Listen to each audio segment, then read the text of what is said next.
Good day everyone. So this is the lesson 8 of our subject GIS titled Presenting Your Research.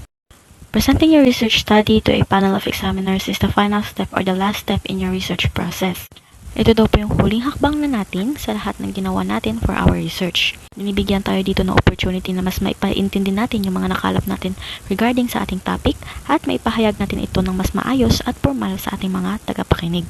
Dito, dapat gagamit tayo ng mga PowerPoint para may maipakita tayong mga sample parts ng research natin tulad ng Microsoft PowerPoint, Keynote, or Prezi para mas maging effective at nakakasunod yung mga manonood or umiintindi sa atin about sa kung ano ba yung mga sinasabi natin or nais natin iparating sa kanila. Dapat dito, handa tayo sa mga sasabihin natin kaya we can prepare a script na mag-help sa atin, i-guide tayo sa ating mga sasabihin.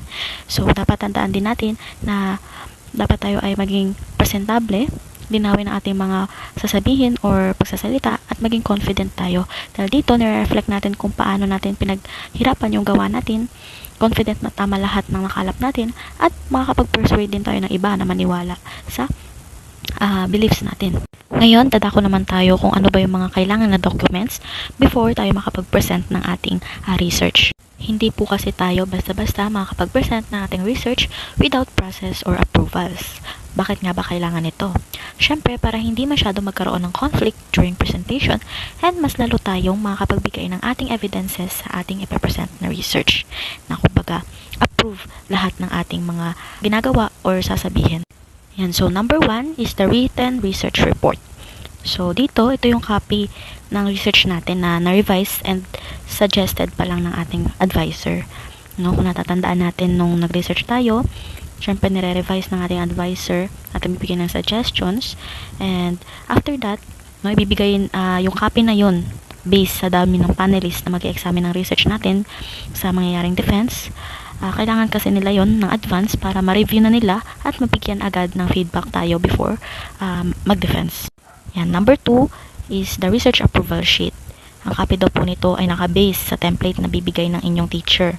Ang nilalaman nito ay name ng inyong advisor, sino yung mga panelists na mag-i-examine ng research nyo, at head ng inyong school or the principal. Dapat daw nakasulat ito base sa tamang pagkakasunod-sunod at dapat daw may space ito para sa kanilang mga pirma na naglalahad or nagko-confirm na sila ay approve sa research nyo na mai-defense sa kanila. Number 3 is the research panelist evaluation sheet. So, yung sheet to na ito ay yung form na ginagamit ng mga panelists or evaluators upang masuri kung paano kayo nagpe-present ng inyong research presentation. Yan, nakasulat sa bawat sheet ang pangalan ng researcher or presenter upang malaman kung sino yung nagsasalita sa harapan. No, binibigay ang sheet before magsimula ang presentation or defense upang maghanda sila ng pagsusuri. Sa panahon ng presentation, pupunuin ng mga panelists ang mga evaluation sheet at magbibigay sila ng feedback tungkol sa quality ng inyong research. Makakatulong ito para mas ma-improve at ma-organize ang inyong ginawang research. Hindi naman laging always hahanapan kayo ng mali, but i-improve lamang nila. Number 4 is the research survey questionnaire. So, kailangan din ito para ma-check din nila kung ano yung mga tanong na nilagay nyo doon, no, sa inyong questionnaires. Kung ito ba ay related doon sa inyong mismong topic, sa inyong research. This questionnaire should be clear, concise, and easy for respondents to understand para naman maging tugma talaga yung inyong research doon sa sagot or magiging sagot ng inyong respondents. Importante din daw na yung questionnaire nyo, no, is handa or maka-prepared na para kapag hinanap ng mga examiners or nag-request sila ng inyong sampled survey questionnaire, no, pwede nyo ma-provide agad sa kanila yon. Ayun, kakasabi ko lang, diba, para makapture daw yung meaningful insight na makakapag-contribute sa overall findings ng inyong study. And lastly, number 5, other supporting documents. Ayan, ito yung mga documents such as originality, proofreading, similarity index using Turnitin. Ayan, should be available daw once daw yung panelist is nag-ask ng copies of them. Ito po kasi yung mga documents na nakapag-support dun sa research nyo na ito ay original. No, certification of originality, which kino-confirm nyo na yung work nyo is original at hindi plagiarized. So, proofreading naman, ito yung document na pinapakita nyo na yung research is na tama na, kumbaga na-revise na, no, na alis na yung mga errors. And then sa similarity index report from Turnitin, ito yung document na nakapag-verify na wala kayong katulad or walang nakaparehas kayo na research na pinagayahan nyo.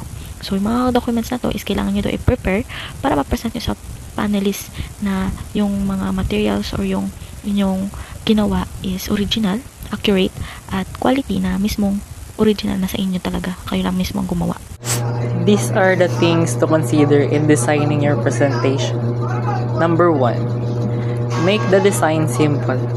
Simple design makes up a more relaxed view of the presentation. Make use of neutral colors, short sentences, and relevant images. Text type should be formal too. So when we are presenting research, we need to make simple design only. Because mas relax tong tignan kaysa sa mga maraming mga design like yung maraming colors, ganun. Ang pangit daw tignan kapag maraming design. And then, gumamit din daw tayo ng mga neutral colors like yung black and white kasi mas malinis and mas maganda tignan daw kapag ganun yung kulay ng ating presentation. And also, short sentences only kasi mas maiintindihan agad ng mga panelists natin yung research na pinapresent natin agad kung short sentence lang yung nakalagay doon, di ba? And maglagay din daw tayo ng mga relevant images na kasama dun sa presentation natin para mas maging maganda pa siya lalo. And the text is formal, hindi informal. Bakit formal? Kasi tayo ay nagka-present ng ating research. Number 2, use graphics and tables. The graphics and tables make your research presentation concise and using them lessen your discussion because they can be used to summarize the report. All data that can be presented by pictures and can be organized in tables should be presented accordingly. So, ang graphics and tables daw is mas pinapadali niya daw maunawaan ang ating research presentation. And yung graphics and tables daw is mas nalilesen daw yung discussion natin kasi nakalagay na dito is summarize na yung mga part and data na nakalagay doon. Like yung mga nakapresent na pictures doon and kailangan dito is naka-organize yung mga table and nakapresent siya ng maayos. 3. Use readable content. A readable content is scannable and should be written at appropriate reading and level and sentence structure. If the content is easy to read, your panel of examiner or audience will read and understand it on their own. Readable content o madaling basahin na nilalaman ay isang sulatin na madaling maunawaan at hindi komplikado. Dapat itong malikli at malinaw at direkta upang mga tagapakinig o mamabasa ay masuri at madaling maintindihan. Things to remember in presenting your research. Number 1, Prepare for the defense. Ask your advisor about the contents to be included in your presentation and how much time included for question and answer. Take note for the possible questions your panel of examiners may ask and prepare answers. Review the content of your paper very well and try to practice answering expanded questions from your panel of examiners. Prepare for defense. Practice make perfect by not memorizing your presentation. Kailangan mong aralin yung research ninyo para may idea ka kapag may itatanong sa iyo yung panel para ma-explain mo siya ng maayos. 2, Be natural and relax. Cover your sensitivity, smile and focus on your presentation. Assume that your pile of examiners are your friend and you are just telling story. Nag-start na yung defense, kailangan naka-smile ka agad and huwag mo ipapakita sa kanila na kinakabahan ka. Be your confident. 3. Explain slowly and clearly. There is always allotted time in your presentation. Observe the given time and explain your research according to your objectives. Result, do not elaborate if not necessary. Explain slowly and clearly. Ipaliwanag ng dahan-dahan at malinaw. Mahalaga ito lalo na sa isang presentasyon upang mas maintindihan ng mga nakikinig ang iyong paliwanag. Siguraduhin din na sinusunod ang tamang oras na nakalaan sa iyong presentasyon at iwasan ang pagpapaliwanag ng hindi kinakailangan na detalye. Halimbawa, kung may research presentation ka tungkol sa climate change, huwag mong madaliin ang pagsasalita sa halip Sabihin mo ito ng malinaw at may tamang bilis. 4. Ask the examiners to repeat questions when necessary. Ayan, so dito daw po, kung po tayong may hiya or mag-aalinlangan na ipaulit yung questions no, sa ating mga panelists, lalo na kapag ito ay mahirap or hindi natin mismo naintindihan. Sa pamagitan kasi na kapag pinaulit natin yung question sa kanila, syempre matutulungan din tayo nito na mag-function muna yung brain natin na makahanap ng sagot and also makorek natin yung kanilang katanungan. Number 5. Use example to elaborate a concept. If you feel that your panel of examiners or audience is having a hard time understanding your presentation, explain your ideas by using or citing example relative to the context. Isipin na nagpapakita ka ng isang pananaliksik na pag-aaral sa mga epekto ng social media sa akademikong pagganap ng mga mag-aaral. Ang iyong panel ng mga tagasuri ay tila nalilito tungkol sa kung paano makakaapekto ang social media sa pag-aaral. Sa pamamagitan ng paggamit ng relatable na halimbawa, ginawa mong mas malinaw at mas madaling maunawaan ang iyong audience ang konsepto. So dito po nagbigay siya ng example sa inyo ng isang topic at isang sitwasyon na kung saan ay kapag nahihirapan daw yung inyong panel na intindihin kayo no or intindihin yung sinasabi niyo, maaari kayong magbigay ng mga examples no. Tulad ng binigay na examples ni Beroy para mas mapaintindi nyo pa sa inyong panel kung ano ba yung gusto nyong or nais nyong maiparating. Final written research report for submission. The submission of your final written research report after considering changes and revising based on the comments and suggestions from your panel of examiners is a great achievement. To complete the submission and avoid wasting money and effort, some considerations in completing your research must be observed properly.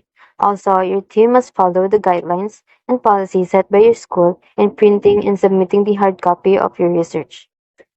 Bago nyo daw po isubmit yung final written research report nyo, kailangan nyo i-consider yung mga changes and i-revise based sa comments and suggestions ng panel nyo. To avoid wasting money and effort, you need to observe your research properly para malaman nyo agad yung pwedeng maging problem. And we need to follow the guidelines and policy na sinet ng school para sa printing and submitting ng hard copy ng research nyo, para masiguro na maayos na na-present at sumusunod sa standard ng iyong school. The approval sheet and certifications should be signed by the panel of examiners, advisor, and researchers before the written research report is reproduced based on the number of copies required. Soft copy is sometimes required to be submitted, so always secure a backup. Kailangan pirmahan ng mga panel, advisor, at researchers ang approval sheet at mga certificate bago gumawa ng research report dahil ito ang patunay na na-check at na-approve na ito. Minsan kailangan ding magsabit ng soft copy kaya siguraduhin na meron kang backup para hindi ka mawalan ng copy. Sharing your output beyond. Did you know that there are many opportunities where you can share your research output? So, yung research po is hindi lang po sa school or sa classroom na present, pwede rin po siya sa local, regional, or international level. For example na lang po nito is yung mga competition na ginagawa ng DOST or any other government and yung mga iba pang universities like UST, UP, and ADMU. Next, one good thing about attending conferences, aside from sharing your knowledge, is that you can meet professional and enthusiasts in the same area of your researcher. So, ang kagandahan naman po ng pagkaka-attend ng mga conferences ng research is hindi lang nakakatulong to gain knowledge, but to have also meet other people na aligned to your profession, and pwede rin kayong makipag-collaborate for future research na gagawin ninyo. When your research is well written, you can also pass it to a research journal. There are many of these online. So, di ba nga, you have a research paper, then you want people to notice or widen the influence of your research. So, ang pwede mong gawin is publish it online. For like example is yung ResearchGate, UP research publication, and many more.